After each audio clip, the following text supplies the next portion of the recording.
நாங்க தனிச்சு நின்று வெற்றி பெறுவோம், எங்களுக்கு நம்பிக்கை எங்களுக்கு இருக்கு, என்ன கூட்டணி உருவாகும் எல்லாமே எங்க தலைவர் ஆட்டோமேட்டிக்கா தலைவர் பொதுக்குழு என்ன சொன்னார், கூட்டணிகள் தனித்து நிக்கிறோம், எல்லாமே மக்கள் சந்திப்பு மூலம் மக்கள் உருவாக்குவாங்க, நம்ம வேலை செய்வோம் தெளிவா சொல்லியாச்சு. அதுக்கான அஜெண்டா அப்படி நாங்க போயிட்டு இருக்கோம். அதனால வந்து நீங்க ரொம்ப வருத்தப்பட்டு நாங்க ஏதோ பதட்டத்துல இருக்கிற மாதிரி நாங்க ரொம்ப உறுதியா இருக்கோம்.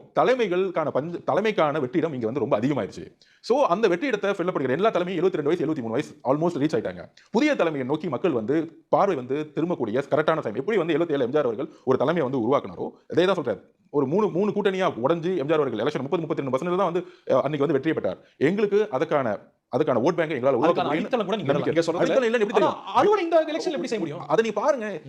நீங்க வந்து விதையை போட்டாச்சு, நாங்க எங்களோட வேலையை செஞ்சுக்கிட்டோம். அதுதான் பாருங்க. நீங்க என்ன மாதிரி ரிசல்ட் வரப்போகுது. நான் சொல்றேன் டிசம்பர் மாசம் இங்கேயே உட்காருவோம் சார். நம்ம என்ன மாதிரி போராட்டம் நடந்துச்சு, என்ன மாதிரி பிரச்சாரம் ஆச்சு, என்ன மாதிரி காலம் மாறி இருக்கு, நீங்க காலம் என்ன மாறி இருக்கு நீங்க பாருங்கன்னு சொல்றேன் நான். நீங்க ஆர்கானிக்கா வளரணும்னா காலம் அப்படி சொல்ல முடியாது. ஒரு பெரிய சுனாமி வரலாம், பெரிய புயல் வரலாம். இருக்கிற ஆள் நீ சொல்ற மாதிரி பெரிய பெரிய ஆள் மரங்கள்லாம் வந்து இந்த பிளான் மக்களுடைய அதிருப்தி. இன்னைக்கு இருக்க ஆளும் கட்சியோட மிகப்பெரிய அதிருப்தி.